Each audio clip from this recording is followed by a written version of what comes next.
What up, Mike? Toronto. VK on the beat. Check.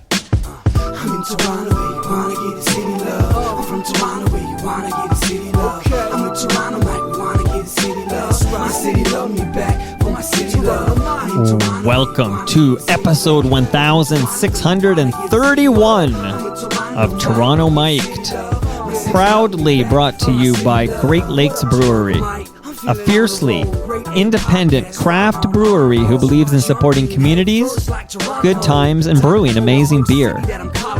Order online for free local home delivery in the GTA. Palma Pasta. Enjoy the taste of fresh, homemade Italian pasta and entrees from Palma Pasta in Mississauga and Oakville. RecycleMyElectronics.ca. Committing to our planet's future means properly recycling our electronics of the past. Building Toronto's Skyline, a podcast and book from Nick Iones, sponsored by Fusion Corp Construction Management Inc.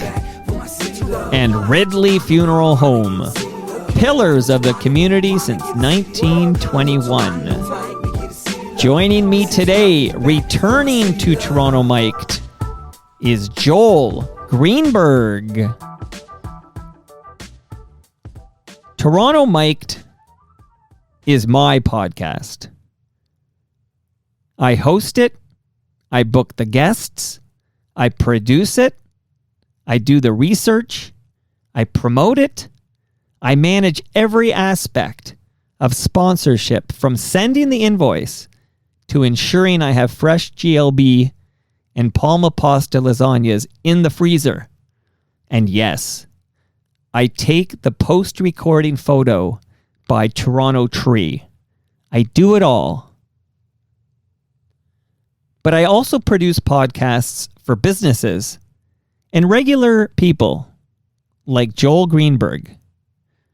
Joel was my guest for episode 1555 of Toronto Mic'd, and we chatted about his career as a Dora Mavor Moore Award and Chalmers Award winning actor, director, choreographer, playwright, and teacher. And of course, we talked about his new podcast, Life in Stages, which I was proud to produce with him. Well, Joel came back for another season, or series as he would say. And in this chat, we discussed what he learned from season 1, what will be different about season 2, and how we work together. On that note, I love working with people like Joel. So if you've got an idea or itch to podcast, write me now at mike@torontomike.com and let's talk about it. Now, here's Joel and me together again.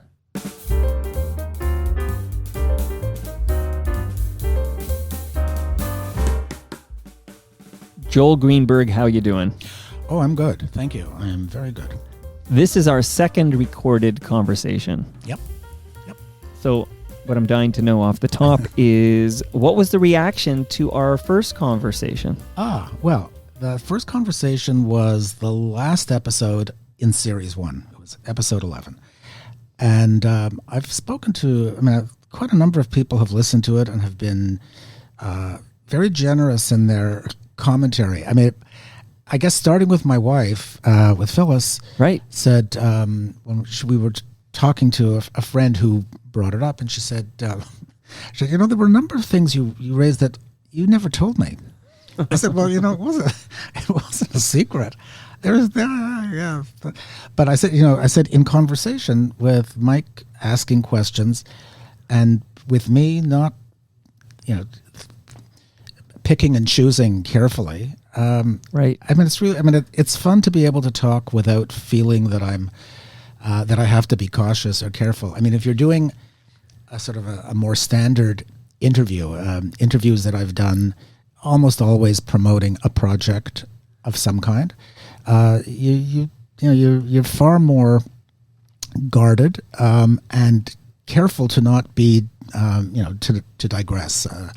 But in conversation with you, like as I'm talking to you right now, Right. it's just you just let it go. Well, it's interesting. So you had your series 1, and I know we talk British here, Yeah. okay? Because Yeah. I want to say like season 1. Yeah. But absolutely you had series 1. Yep. And 11 episodes dropped for series 1. And like you said, that 11th episode where you sat on the other side, if you will, and I interviewed you. Yeah. But you're right, it does give you an idea of what it's like for your guests when know you have these longer form conversations. Yeah.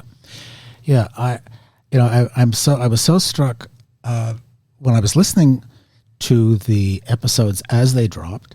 I was so grateful that people were so, they were so easy with talking about themselves, about doubts, about insecurities, about anxieties, and aware of, in several cases, aware that they have a substantial public profile, which doesn't somehow, it's not like a protective shield.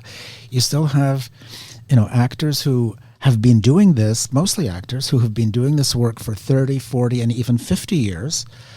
And, in those more senior years, wanting to keep working and realizing that there's less and less opportunity. Or if they've had careers in large festivals or in large productions, that there's still some of that. But as a couple of people did said, I just want to. I'm so grateful to be able to work anywhere. Right. And hearing that, that was really also when I first listened to the Two Shot Pod, the British podcast that inspired me to want to do something similar. It was hearing people talk that easily, that honestly, that I found so immediately engaging. Do you think it has a lot to do with how much time you give it? That, a typical interview to promote something or other might go, 3 to 7 minutes or something. Yeah. Where when you converse with a guest, you block off like an hour. Sometimes it goes over an hour, sometimes it's less than an hour, but basically there's room to breathe and explore. Yeah, I think so. I think it's also very clear. I've tried to make it clear before each conversation. There isn't a prep time. So mostly what happens is as guests, as people accept my invitation, I'll say, now that we have a series 1, I'll say, if you haven't already, you should listen to an episode or 2. It will give you a very clear idea of what this podcast is. But even with that, I say, it's conversation. I don't have a script. I tend to begin in the same place. I'm fascinated to know where people, how people have come to the life they have. Was that part of their upbringing or not? So that's where I begin each episode, each conversation. But then after that, as I say to the guests, I said, I do my best to follow them rather than to sort of set the topics and the themes.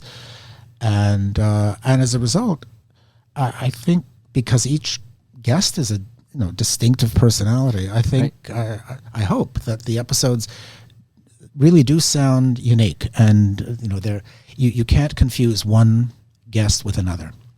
So just to peel back the curtain a little bit. So you dropped 11 episodes in series 1, and as we talk right now on a Friday in January, you're still recording episodes for series 2. Like we literally just had I just heard a conversation between you and Ted Dykstra that ended minutes ago. Yep.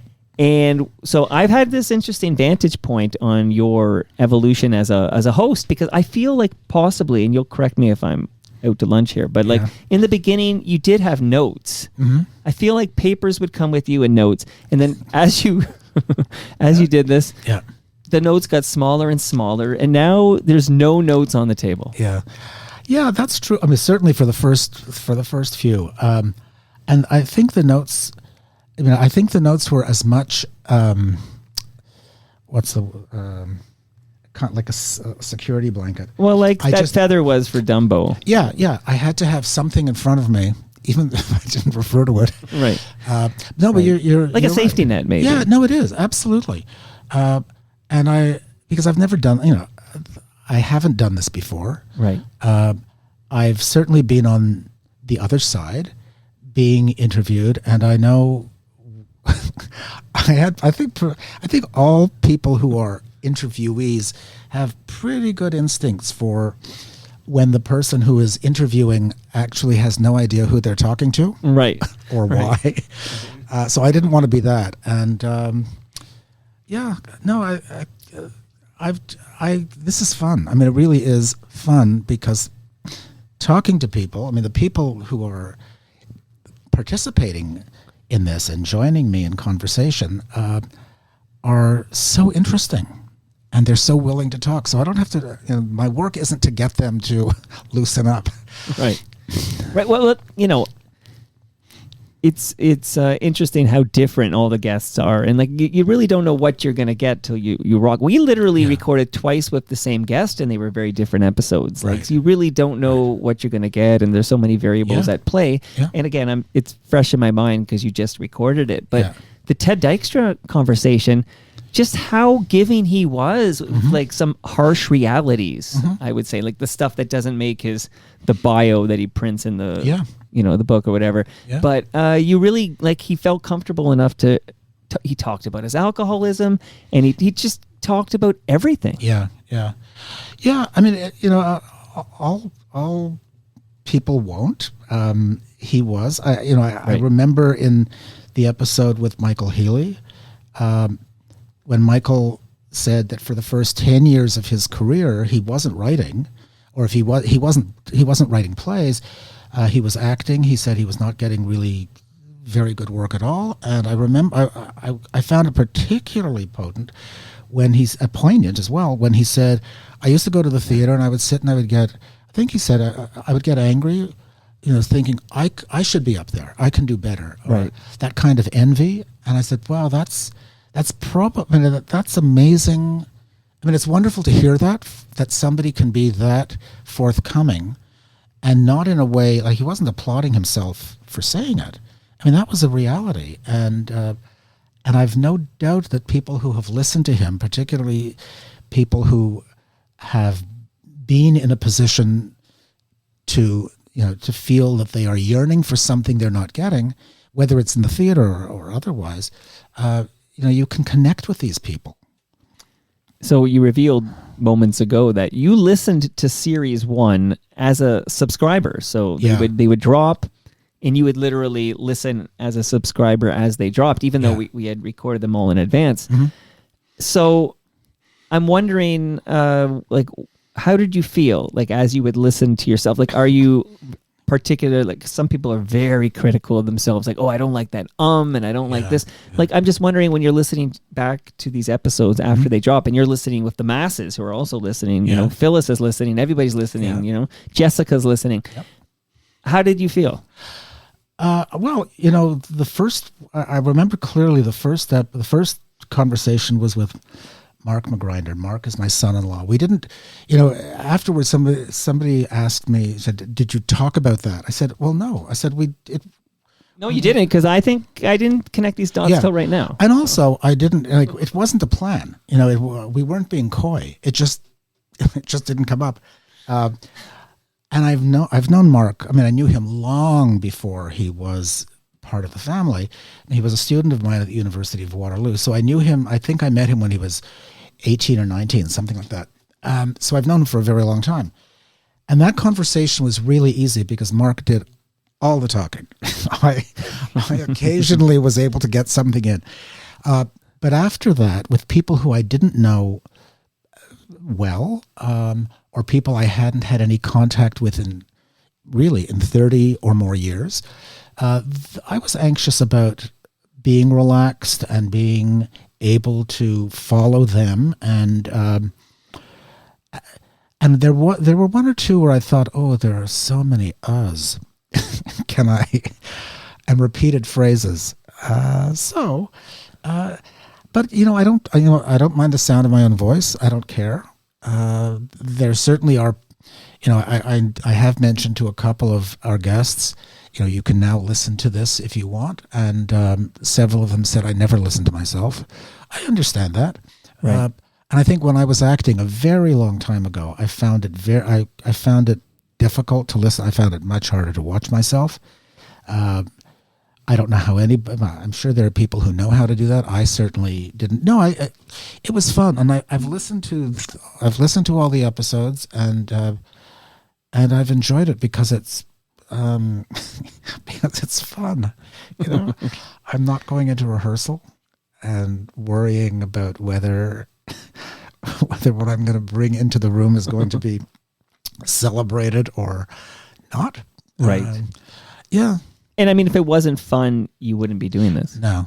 That's no, that's true. Because then it's a job. Yeah, and, exactly. Jobs come with a paycheck. Yeah, and we know there's none of that. But no, but we also, when you and I first met, and I said I want to record all of these 11 episodes before any of them become available to the public. Right. And short of the the advice you gave me, saying just be aware that if any of the guests talk about something that is very time specific, and that particular episode runs after whatever the event is, that could be problematic. But that didn't come up. I wanted to do that. It's similarly to what we're doing now, recording everything for Series 2 in January, because I didn't want it to turn into a job, in that I didn't want to do an episode with Ted today and then immediately think, oh, in 4 days, I'm going to have to be back here doing this, and then the week after that, and the week after that. It becomes part of the grind. Yeah, yeah. So when things, people, the friends of mine who know that I'm doing this have said, you must be so busy. This was, while I was running, I said, no, actually, the work's, it's all done. I mean, and I imagine, though I haven't done TV, series, or film, or anything like that, since film in particular, I think, is usually the actor's job particularly is probably finished long before the world sees it. We don't know that. The real time aspect is gone. So I look forward, I really do look forward to getting these episodes done. Doing it all within a month is easy. I get to come into your studio several times. And when that stopped, after Series 1 was all recorded and then it was running, I really felt like I was abandoning you.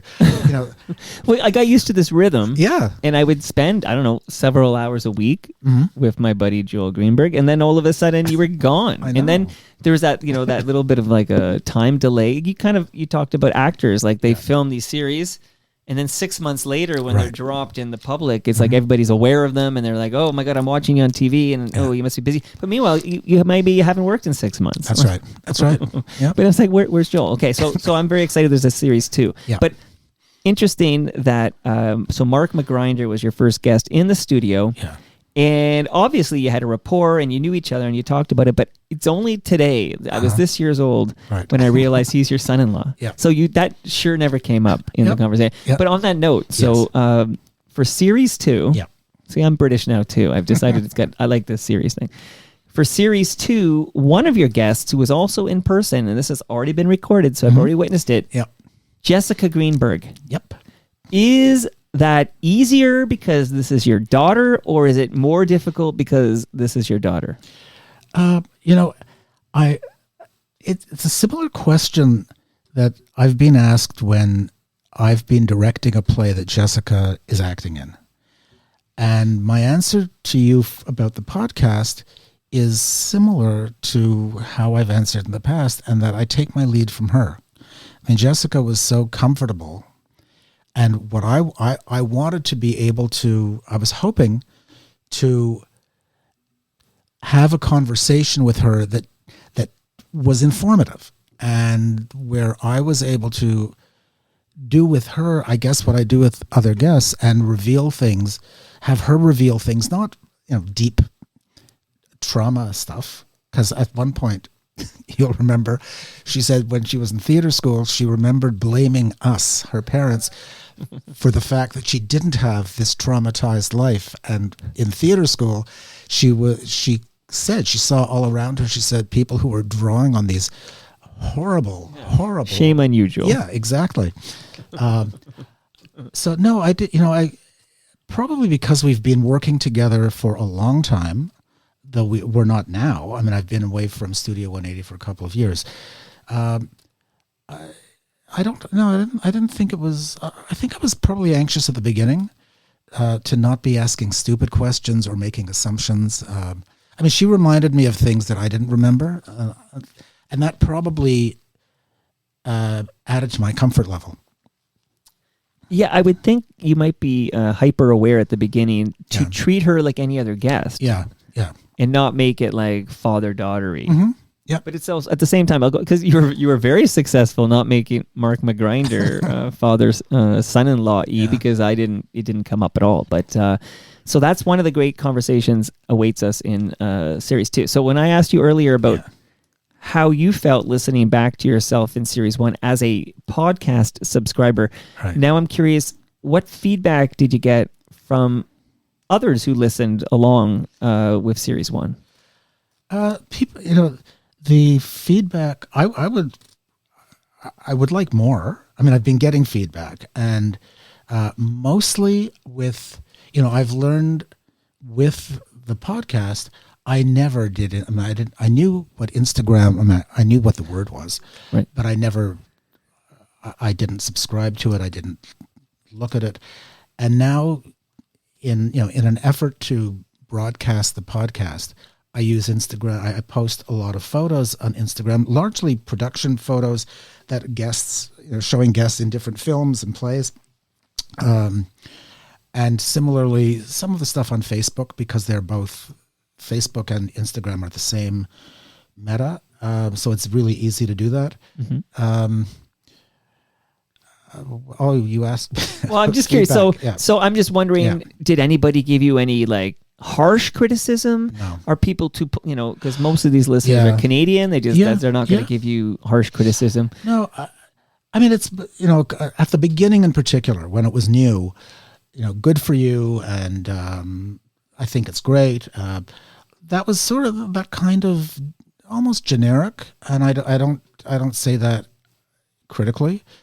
I know I've asked where, as much as possible, I've sent out a couple of, I guess you'd call them newsletters to my own cobbled together list, asking people to comment. I'm particularly aware that on Apple Podcasts, you can rate and write reviews. And I know that, with the thousands and thousands of podcasts that are out there, that people are listening to podcasts. They're not, their job is really not, I don't think their top priority is to go to the website and to start writing things. But a couple of people have commented, and it's all been positive. I don't know what it means. At the end of series 1, I've got, I guess, something like 480 followers. I don't even know, honestly. I know what the number is. I do not check the analytics on a daily or even weekly basis, but I know because I get these reports, and I don't ask; they arrive. Right. So I know the number of followers. Okay. So, Now you made a good point a minute ago, because I was thinking to myself, I listened. I produce podcasts, but I listen to podcasts every day. Yeah. I like to go on a bike ride, listen to podcasts. Yeah. I've never gone to my computer to leave a comment. Like Right. I've actually, it's a one-way street to me. It's like, I'll take, but you're not getting anything. Yeah. My goodness. So the fact that somebody takes the time to leave a comment, it's amazing. Yeah. And you're absolutely right about podcasts. I mean, when I listen to podcasts mostly when I'm walking, because I walk, that's something I like to do. Sure. When I'm driving, and I don't drive all that much when I come here. It's probably about 20 minutes, half an hour to get here. So that's a good length of time. I can listen to a podcast. I can listen to music. And then I'll listen to podcasts. Often I'll listen to podcasts at night when I'm tired and I'm falling asleep in front of the TV. I'd sooner listen to people talk than have these images in front of my face. But it is podcasts in the same way, as you know, I often ask people to consider contributing to help support the podcast, because it's self-funded, and early in my investigation about how you do this sort of thing, a couple of people who I spoke to who were familiar with podcasts said, what you're doing, we call a passion project, because you're not, I said, look, I'm not trying to monetize this. I'm not looking for advertisers. I won't find them, and I wouldn't even know how to do that. And I'm not looking for, I don't want a job that, where I feel that what I'm doing now is work, because it'll wear me out. Right. So, why am I? So this? but you're maybe this is a good chance before I get back to some very specific questions I have for you. It's a good chance to remind the listenership, right, if they want to help financially, and basically that's mainly me, right? So it's I'm your expense on all this. So go ahead and remind people how they can financially support you, and then I've got some specific questions for you. Why? Thank you. Yeah. Okay. So there are two ways.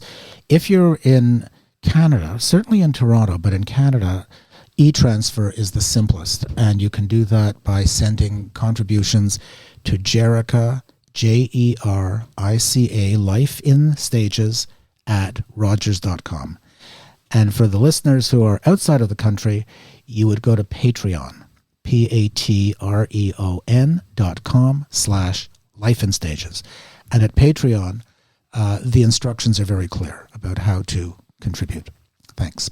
Again, Joel's not going to show up here in his brand new Mercedes or whatever because of all he's just trying to pay my invoice. So help him with this passion project, because I was very excited to hear there was a series 2, because not only do I get to see more of you, but I enjoy listening to you talking to the guest, because it's almost like you're hearing the podcast in real time. Yeah. And I'm a curious cat too. Like the Ted Dykstra we just recorded, I'm listening to this and I'm like, I had no idea. And he starts to open up and I'm like, oh, he feels comfortable. Like he's just going to tell it like it is. And it might not be, sunshine and rainbows, but this is real. Yeah. So you are doing what I think is the most important job of a host, which is you're making your guest feel relaxed enough to share with you the way Ted was sharing with you. Great. So that's Thank great. you. Yeah.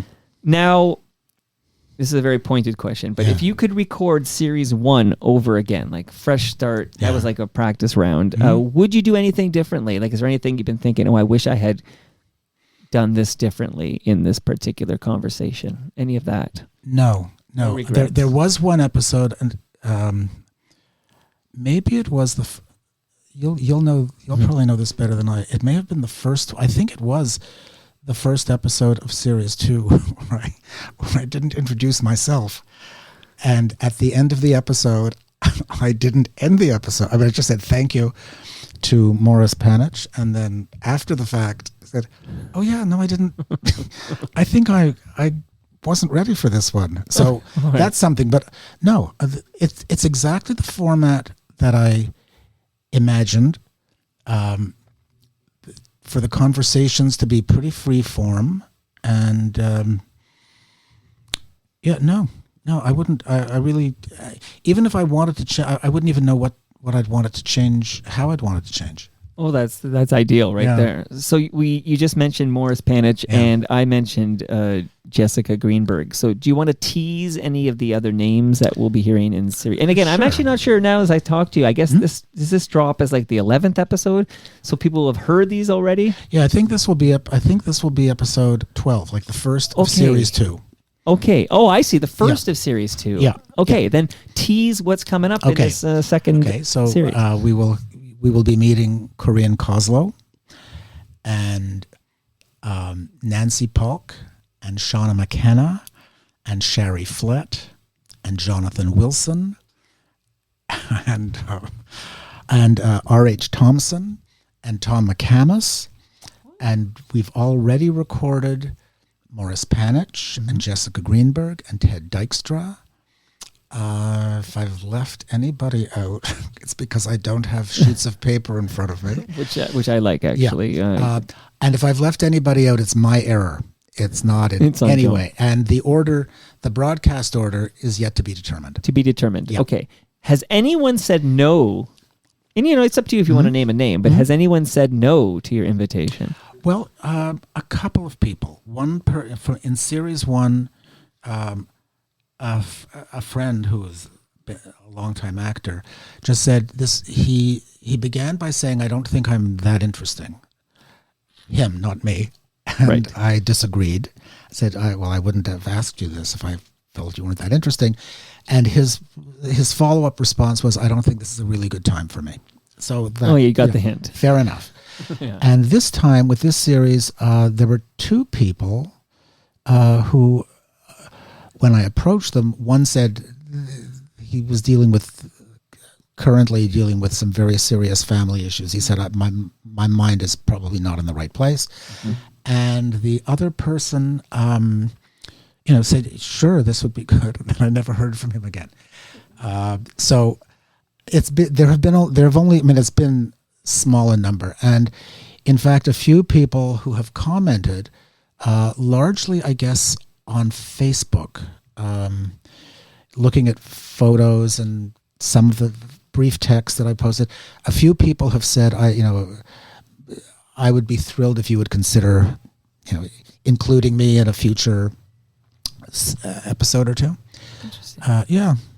Interesting. That, Phil, you got the hint on this one. Go ahead. And Rebecca Northern is also one of the name. It takes a while, but yes, Rebecca Northern. That may be the last name for series 2. Okay, exciting. But that initial response you got, which is, I'm not that interesting. That's my personal pet peeve when it comes to scheduling my guests. Right. And as you can imagine, at over 1,600 shows, a lot of people have, said no or said nothing at all. There's been a lot of that, or said yes, but then disappeared, like one of your guests. Mm-hmm. But that whole I'm not that interesting, it irks me because it's my job to extract the interesting. Okay, you're encroaching. I'm just asking you to have a conversation with me. Yeah. I mean, with that first, in the first series, the friend that I mentioned who, followed up by saying, I don't think this is a good time. That was really what was clearly at the heart of it, because I said anybody who's been acting for as long as you have, with the range of what you've played, of course you're interesting, but right. Yeah. What I've noticed happens, it's been happening in series 2, maybe as I get more comfortable, but you'll record like an hour with the guest, and then we'll stop recording, and then I'll get in my question, and today with Ted Dykstra, it was about the fact he voiced the father of who's the Mr. Rogers' Neighborhood, Daniel Tiger. Okay, Mike, don't forget this. The father of Daniel Tiger is voiced by Ted Dykstra, so I get to come in with that because I remember my boy being obsessed with Daniel Tiger when he was like 3-4 years old. So there's this. We don't record it, but this is almost like the after hours post. Mike gets in his questions. So yeah. Maybe we should record those as like a bonus or something like that. Who knows? Okay, so we've talked about series 2, which is coming soon. Mm-hmm. One guest I know you would love to have, and I think we'd love to hear you have this conversation. And it sounds like it's not happening for series 2, but now this makes me wonder if there could be a series 3. Right. Because the gentleman, the name Craig Parkinson. Right. So Craig Parkinson, for those who don't remember our first conversation, he hosted the show that inspired this show. Any luck getting the inspiration for your podcast as a guest, Craig Parkinson? Well, just when I knew we were going to be doing a series 2, it was probably sometime in December, I wrote to Craig Parkinson's agent and said, please pass this on to Craig. Let him know that what he did with the 2-Shot Pod, which ran, I think, for about 4 years, it was 200 plus episodes. It stopped. I mean, the last episode ran exactly a year ago, and that's when I first listened to it, or first became aware of it. I said, can you please, tell him that Life in Stages is thanks to what he did. And if there is any way that we could arrange a time, I would love to have a conversation with him. I feel that I owe it to him. He doesn't owe me anything, but I owe him the thanks. And she wrote back and said, no, he's very pleased to hear this, and yes, he'd be willing to do it. We'll get back to you. Okay, time to follow up. And I've sent a follow up, and we'll see. There's a time difference, right, between us and the UK. So it's like 5 hours. Yeah. You could record right now, and it'd be a nice, comfortable. Yeah, I'm hoping. No, I'm hoping that it might work. I'm going to be in London in March, so not that he's necessarily in London, but at the very least, I might be able to meet him. It would be so nice because I've spent so much time with him without him knowing it. We'll get a photo for your Instagram. Sure. Now that you figured That's out right. that beast. That's right. You're an Instagrammer now. Oh, I should. Yeah, that's a really good idea. It would be easy enough to find his picture. Yeah, thank you. Okay, there you go. But the picture that'll break the internet is the picture of you and Craig meeting in London, if that yes. even if he is even in London. Sure. Okay, Sure. we'll find out. Yeah. So I asked you if you would change anything about Series 1, and Right. you gave this refreshingly beautiful answer, which is no. It was perfect as it was. It was perfectly imperfect. Yeah.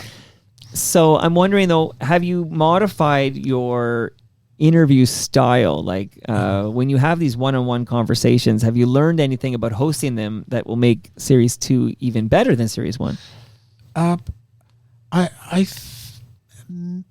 Maybe the here's a you're the real commitment to this answer. I do believe that I'm able to ask more direct questions, probing a little bit, because I'm not, I'm not an investigative journalist or podcast guy, and I'm certainly not trying to, reveal, get people to reveal things they wouldn't otherwise reveal to people. Right. But I think that my questioning, I want to believe that my questioning is getting better, sharper than it was at the beginning, when I think I tended to circle things. I sort of moved in from the outside, and now I don't feel I have to do that. No, great point. I've noticed that you're getting better at this, for what Okay. it's worth here. Yeah. And I think that's just putting in the reps. Mhm. Like having done Yeah. it now like over a dozen times. Yeah. It's like now you can almost anticipate, how to get there. Like sort of like a chess, I suppose, Mhm. where the move you want to make like 3 moves from now. So Yeah, it's sort of yeah. like you need to get, you got to think ahead, if you will, Sure. Yeah, no, that's fair. instead of, which you're doing a better job of. Okay. So we have Series 2 dropping. Now I'm curious, have you thought about Series 3 yet? I'm starting to. I'm aware. Certainly, looking at the the guest list, there are always. I said, how could what about? Because no matter what no matter how many episodes there might be, I'm so aware of how many people who I haven't had the opportunity to talk to. Right.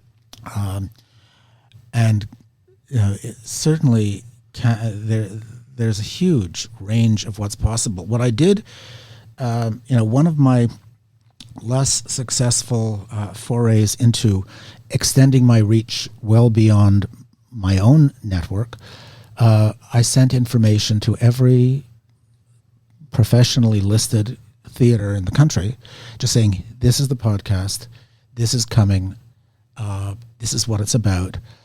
And, please let your community know about it. And if you have people who you would like to recommend, please help me. And to date, there hasn't been a single response. So Well, that's disappointing. yeah. So I'll, I keep drawing from my own, and a few of the guests have said, we know so many people, said if there's anybody that you don't know or you would like us to introduce you to, please let us know. So that's wonderful, and I have been able to meet a few people that way, and through some agents, a couple of theater agents who I know, who I've worked with over many years, have also been very, very helpful in connecting me with people. I mean, it's so nice that somebody who either I have never met or who we met in passing a long time ago is so easy and saying, yeah, sure, that would be great.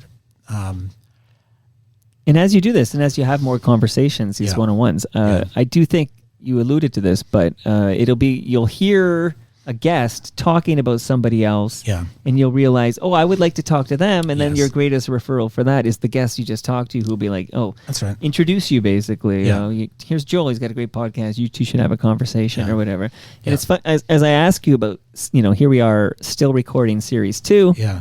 And I guess this is the first episode of series 2. Mm-hmm. Hello out there, podcast listeners. But I'm asking you about, will there be a series 3? I realize that's a lot like when somebody spends 3 years writing a book and then the book launches. Yes. And what's your next book about? Yes, yeah. And they're like, I just birthed this book and I can't, you know. Yeah, I mean, this is not, I understand that. I mean, in fact, interestingly enough, I was at a book launch last night for a very, very dear friend whose book, I think this is her 3rd book. And there was the inevitable Q&A. Right. And of course, what's your next book going to be about? Exactly. And you think, this like, poor woman. I'm literally right now launching this new book. Exactly. I've spent, this book I think came together rather quickly as a book. But you're absolutely right. The same thing happens with filmmakers. I was just listening. There was a really, really good interview with Mike Lee. And Mike Lee is one of my favorite filmmakers. And I think the film Hard Truths, which is just about to start in Toronto, I think it's been 7 years since his last film, and he's now in his 80s. And the interviewer, I mean, it was a good interviewer, but he said, so what's next? And Mike Lee's, he said, I am in my 80s. And he said, I always have ideas. He said, we'll see. That's the only answer to that question. We'll see. Yeah. We'll see what the future holds. Yeah. I know how I want to close, but on our way there, I'm playing chess. I know what my final move is going to be. I got to get there. But what I think, to be honest, I think your secret sauce in doing this and why you're so good at this is you are a curious cat. That's everything, right? Like, you're legitimately, there's no phony baloney going on here. You're not acting. You're not some hired gun to do this hosting duties. You're a curious cat, and you're picking at the threads and asking the right questions because you legitimately would like to learn and know about this person's inspiration and everything. So your curiosity, I think, fuels Life in Stages. Okay. There you go. Just take that note down. Yeah, okay. no, I appreciate that. And then speaking of asking the right questions, we open this conversation when I ask you, did anyone close to you learn stuff about you from our first conversation, where I kind of got this great biography? Like, I got to learn all about your, Montreal, what was going on there, why you ended up here. And it was really interesting. I put it in my podcast feed as well. So a lot of ears got on that conversation. And then to hear that your wife, Phyllis, learned things that she didn't know about you from that conversation. And again, being so close to the subject matter, you almost like you can't see the forest for the trees. Yeah. You're just not asking the right questions. So you're not withholding it, but somebody's got to ask the right questions. Yeah. And really, that's what you're doing. And if your wife ever had, 60 to 90 minutes to record a conversation with you, she would absolutely learn more about you because she would be asking the right questions. Yeah. And that is that's Phyllis's credo. She is really good at asking very often people say, how do you know this? She said, because I ask the right questions. Right. But there is something also certainly about being so close to somebody. Yeah. I mean, you just don't take the time to do that. Can't see the forest for the trees. Yeah. I think.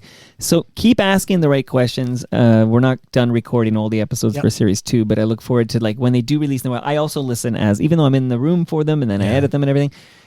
Although minimal editing, I'll let the listenership know this is really like live to tape conversations. But it's very minimal editing in terms of the meat of the podcast. But I also listen as a subscriber, so I'll go on a bike ride and I'll listen back, and then and I enjoy it. Kind of, this is how everyone else is consuming it, and I kind of enjoy doing that. So I look forward to listening to series 2. Great. I'll keep my fingers crossed for series 3. And I'm glad you're back in my life. I enjoy working with you on this passion project. Thank you. You make it so easy for me, Mike. It's a real pleasure. And that brings us to the end of our 1,631st show. Go to torontomike.com for all your Toronto Mike needs. Much love to all who made this possible. That's Great Lakes Brewery. They're going to host us at TMLX 18, June 26th from 6 to 9 p.m. Everybody is invited.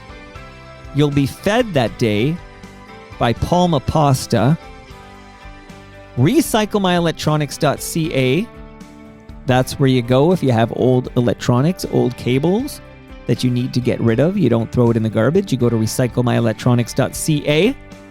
Building Toronto's Skyline, a great podcast from Nick Iones.